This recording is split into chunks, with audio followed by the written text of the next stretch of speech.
Hi, do you have an old GMA body with a weak externally regulated alternator and you want to upgrade to a modern powerful alternator and upgrade the wiring? I'm Cobbler Bob. I'm going to show you how to do it. Okay, so let's go.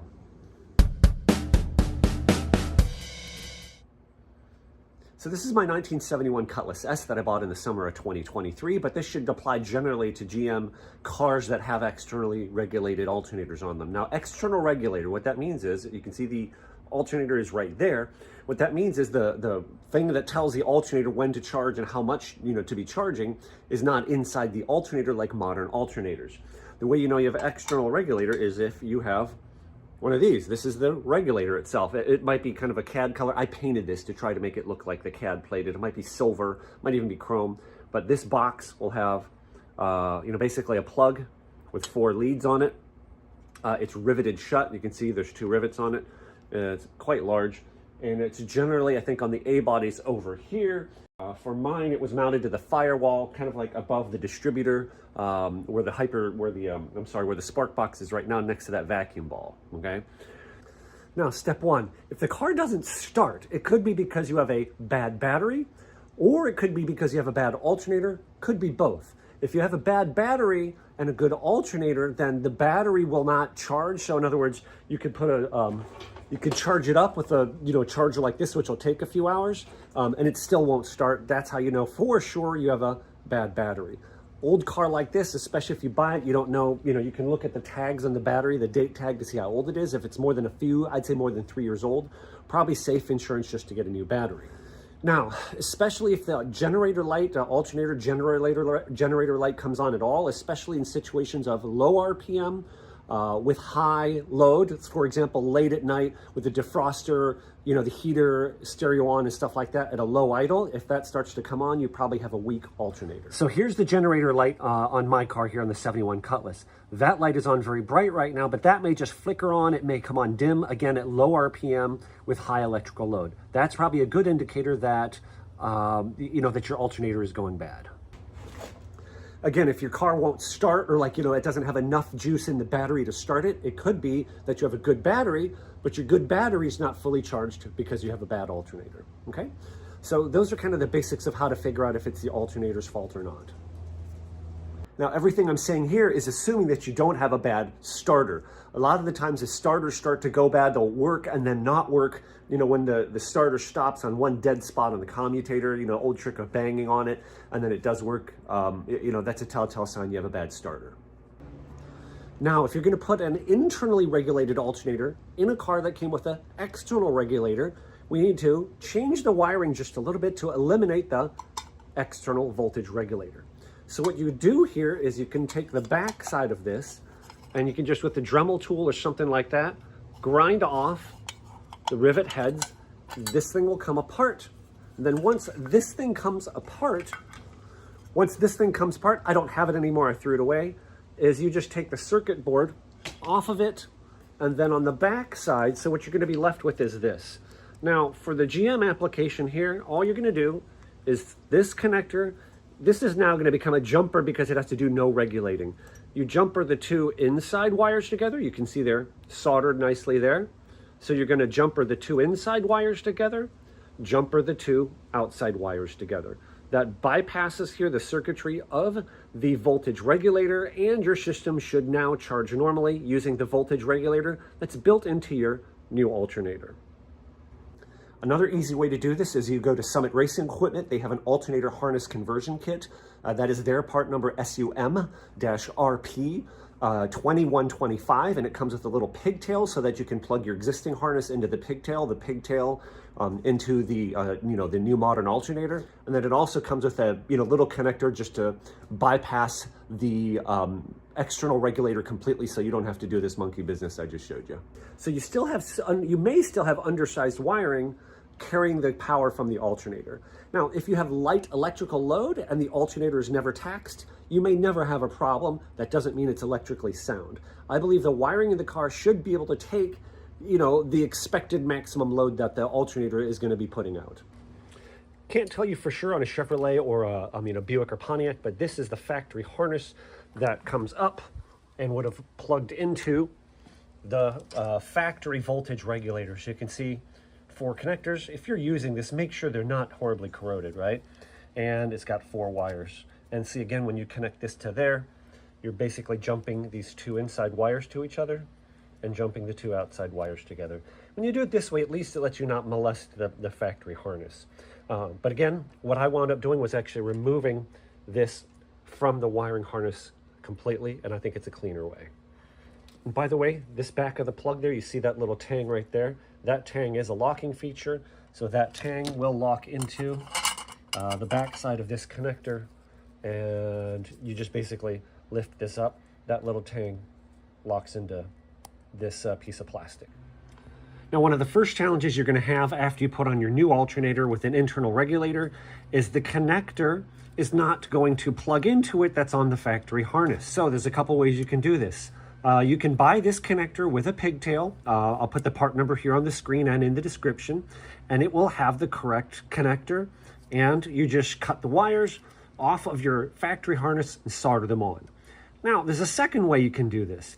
And what I actually did was you can push the tangs with, like a little pick or something like that, pop the leads, pop these individual conductors out of the housing and slide them into your new housing.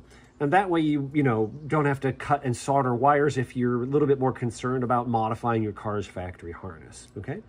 Then you can see with this tang here, the locking tang, it only goes on one way. This Summit alternator conversion harness I mentioned earlier has the pigtail. You can plug this into the wiring on the car and then this into the alternator. For example, my car has a Holley Terminator fuel injection, 4-barrel throttle body fuel injection on it, which means it's got a capacitive discharge box, high output coil. It's also got a stereo system with 2 amplifiers and 2 12-inch subwoofers in it. So Dakota Digital speedometer driver, so I've added a lot of electronics in it. So one of the first things that I'm going to show you here is getting the diagnosing, first of all, and then you do need to upgrade the wiring in some way or fashion when you upgrade your alternator. Now, first of all, this car came from the factory with a 55 amp alternator, again, externally regulated. That's it, 55 amps or 63 amps, I think, if you got the higher level car. This is a PowerMaster alternator. I'll put all the part numbers and links in the description below. This I got from Summit Racing Equipment. It's a 140 amp alternater. This is gonna charge anything that you could ever do on this car, but what you have to be careful of is the wiring. Now, I'm gonna show you how to modify the wiring, including keeping this box so that you can eliminate the external regulator, but you can't just modify the box and use your stock wiring when you greatly increase the load on the wires. So this right here, so here's wiring from your left to right. The first red one here, this is a 12 gauge wire. Lower number, the bigger the wire. That next one to it, I don't know if you can see much of a difference, but that's a 10 gauge. So the black one is a 10 gauge. This is 8 gauge. And the big honkin' one here, that's not quite as big as my pinky, but this big honkin' one, it is smaller than a battery cable, that is 6 gauge. I think 6 gauge is about the biggest you're really ever gonna see.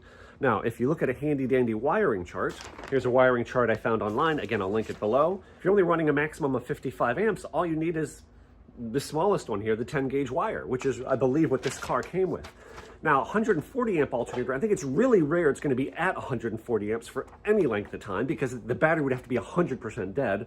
But if we wanna get up to at least being able to consistently charge 100 amps on a consistent basis, 101 amps, this 6 gauge wire would do it, okay? Here's what can happen if you upgrade the alternator without upgrading the wiring enough. Before I knew that I had some bad wiring issues in here, I found melted electrical tape on the alternator charging wire. So what that meant was the wire got hot enough in operation driving the car to melt electrical tape. That's dangerous. That can start a fire in your car. First thing I'll do is I'll show you how we diagnosed that the problem that I had was in the alternator, and then after replacing the alternator, how we found out that it was the charging wire that was bad. The first problem with my car was that it had a bad alternator. The externally regulated alternator was just weak. The second one was the wiring. The wiring to it was wrong. Somebody had added in this little amp gauge. All the output from the alternator was running through 2 small undersized wires. They had like 14 gauge wires to this little gauge inside the car, then back out here. So that added in like an extra 8 feet of undersized wiring.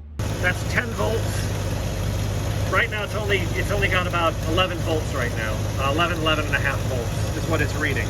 So if we take a jumper wire, that black wire there, and he puts it on the positive. Now listen for the engine to drag down.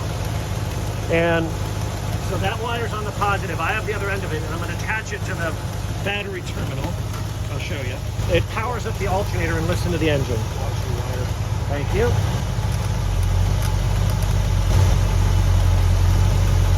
We've got like 13 volts right now. I shut it off for a second, it restarts. The battery is charging. So what I need to do, that red wire that goes to the alternator is not powering it. So I need to see where we're losing 12 volts. So I think I found the culprit, broken wire.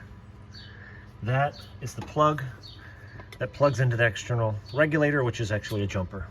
I popped the connector out and you can see the wire's corroded. It looks like it just corroded to pieces. Okay, so that's the broken, I tried to open it, but it's just so fragile. Here's the connectors that came with this pigtail end that I put those two connectors in. So you can see it is the same thing.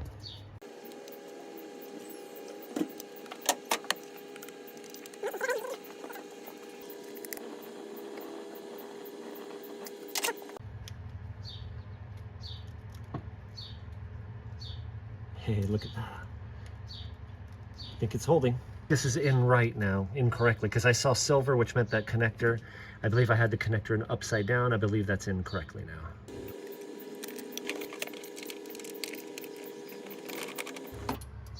Hey, okay, I think we're good, right?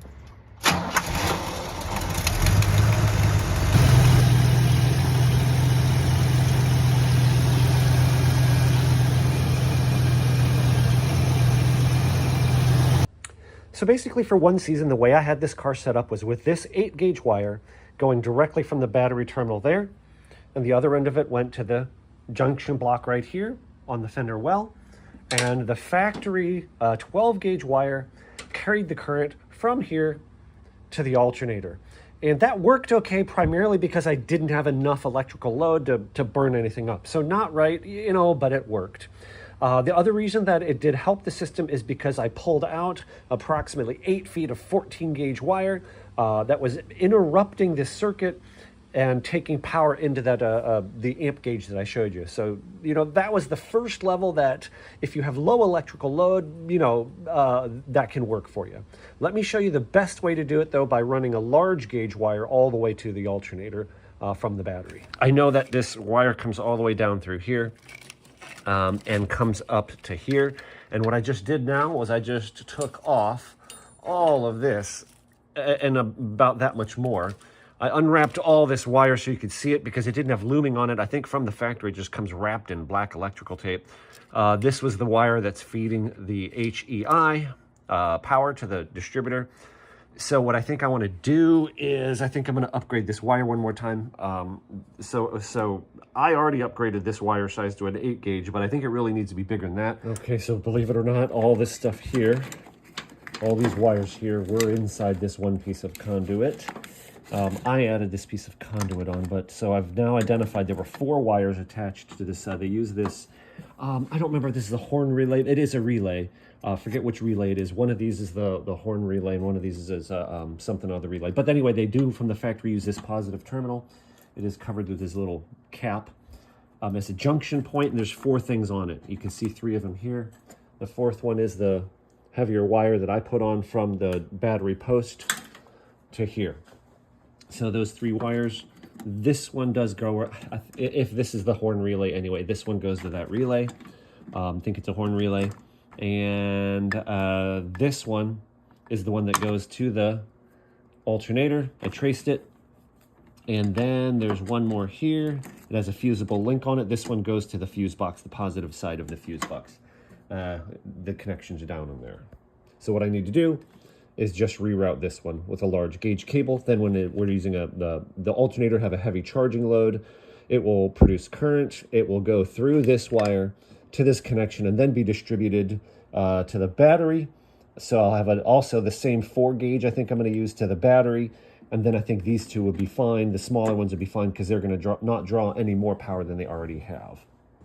Here's a cool alternator wiring kit that I just got from Summit Racing. It was 56 bucks, SUM810004.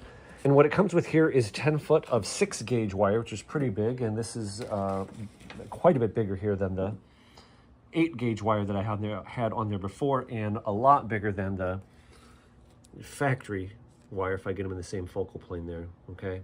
A lot bigger than the wire that's on there from the factory. A few zip ties, 3 of these really large ring terminals, as well as 1-inch heat shrink tubing, a new cap there, that's the cap to cover that end. Terminal bar here to have a 200 amp fuse mounted in, 2 more ring terminals. So I think this is going to do the trick.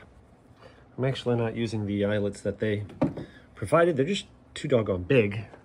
So I've got these that I had laying around and crimped it. Then as you can see there, I also soldered it. And to solder it, because the soldering iron isn't hot enough to get this big connector and wire hot, I use the propane torch, and then I'll slip some heat shrink tubing over it. But I think that's the way to do to solder it.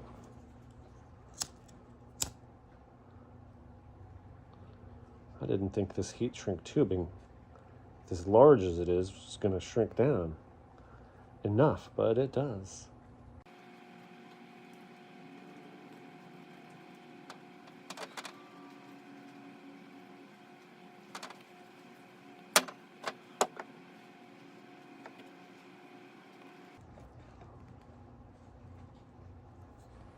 So here's how I'm going to clean up the alternator wiring. So how this alternator was wired up, you know, and again, this was technically wired correctly, and just not as neat as it could be. So this blue wire here to the voltage regulator, this you can see now is hooked directly to the output stud of the alternator. That's all it needs to do. What it was doing was coming out of here, and so the way it was connected was from the output stud here of the alternator. You can see this smaller wire, the smaller red one, went to the middle of this connector, was jumpered again because we removed the electronics for the voltage regulator. So then it went back through this wire, which is this tan wire, and the tan wire here, I have it marked B, was connected to the blue wire here. So just eliminate that whole thing by jumping that. On the other side, so this outside circuit, I guess you could say, you could see the blue wire here is jumpered to what I labeled wire C. So what that did was this blue wire, I'm getting a little bit lost, to be honest with you. Okay, so the blue wire was connected to the black wire, see. So the black voltage regulator wire was connected to this blue wire, which went to the outside of this, then went to, I have it marked C here, and that is this wire. And if you trace that back, that does go down, I believe. Yes, that goes down into the fuse box there. So rather than going through this entire loop, what we need to do is just connect this wire to here. I wish it was a little bit longer. Probably do need to solder a piece in, just maybe about 8 inches, but that's going to go to there. We'll be good to go. Now that's going to eliminate. So what that does is eliminates all of that wiring there and consolidates it down into, basically one large alternator charging wire and a couple short wires. Here's the finished result on my car, and this is how I believe it should be done. So to keep it really brief, you can see the top or blue wire here just goes straight down to this lug. So that is connected to the output lug. This black wire here connects, if you trace the wire, it goes down to the fuse box. That's a factory wire. So now the entire circuit for the external regulator is eliminated. That's a condensed version of that wiring. You can see the 6-gauge charge wire goes through this loom. Yes, I think that's the best way to do it, is take that loom apart, rerun it, and reloom it. It goes all the way across, and you can see it coming out right here, right? So it comes through this bundle here, and now it attaches to this lug, which is where the factory wires kind of use this as a connection point, right? This relay here. And then you can see directly connected to that is the same 6-gauge wire. It goes under my spark box, and it connects directly here, and it connects directly to the main battery lug. The other part of the Summit Racing alternator wiring kit is this. This is a 200 amp inline fuse. So that's just in case you get in a crash and maybe the fender grounds on the positive battery wire and you get a dead short, and that'll blow before the wiring melts and catches a car on fire. Now you can see here, this wire, I, by the way, soldered, and I was not able to get my soldering iron hot enough, so I used a propane torch. I soldered on this crimp connector end, and I don't know if you can tell, but it's actually double insulated there. Heat shrink tubing over it. I used the red just to make it look nice. So now we've got a nice lug connection there. Again, soldered with heat shrink tubing insulation on the connector end here. And by the way, this is here, it's not the easiest, but there you can see the lug ends and you can see the 200 amp fuse. I'll put the part number for that fuse, the replacement fuse, in the description below as well. And I'll put that cap back on later. And then, like I said, it runs up here, and these are insulated as well, soldered, and then insulated with the heat shrink tubing, okay? And like I said, this one you can see loops back. That's what goes all the way to here. And this lug as well has been soldered as well. Might as well show it to you. That lug as well has solder on it and heat shrink tubing. And like I said, this is the cap that Summit Racing kit I showed you comes with. And now I think you've got a really nice setup. It's electrically sound. Now you can add anything you want onto the car and not worry about, you know, burning your car down. Makes a good foundation for everything. So for example, you can see here, I've shown this in other videos, this big giant wire here, I think it's overkill, but this goes back to the amplifiers. The car does have two amplifiers in the back. One of them is 170 watts per channel RMS, running the subwoofers. You can see that set up here. That amp runs the 6x9s. That one runs the 12s. This is the main battery cable, goes to the battery, the starter I should say. This one I just showed you. And then this cable right here, this is an 8-gauge cable. It comes around to this lug on this little fuse panel. And this little panel here powers basically the fuel injection stuff. So you can see number one is a 30 amp fuse circuit for the fuel pump. Number two is for the transmission solenoid, basically power to the transmission because it's a 4L80E electronic transmission. Number four is for the electronic, the ECU for the Holly. Number five is for the distributor. Number six is for the Hyperspark. They all have different gauge wires. That's why I have different size fuses. So that can draw power. This can draw power, and you've got a rock solid setup. And now this is with the Holly. And here's the fuel pump, Holly Terminator X. Separate video if you want to see that install. But if we go to monitor, multi-gauge, you see we've got 12.5 volts, you know, just sitting here. And if we start her up,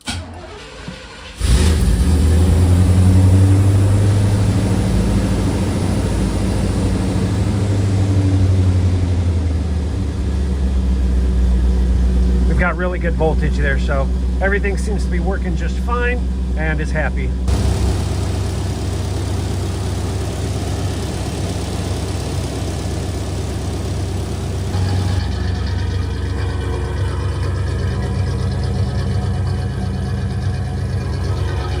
Brought you some value, please hit that thumbs up button. Feel free to go to my channel and look at all the stuff for the resto mod. I also have stuff on shoes on my channel, believe it or not. That's why I'm Cobbler Bob. If it's an instructional video, I'll try and keep it to the point. A lot of my content goes a lot more in depth and is kind of showing you, you know, the buildup of the car. Thank you very much for watching. Have a great day. God bless and take care.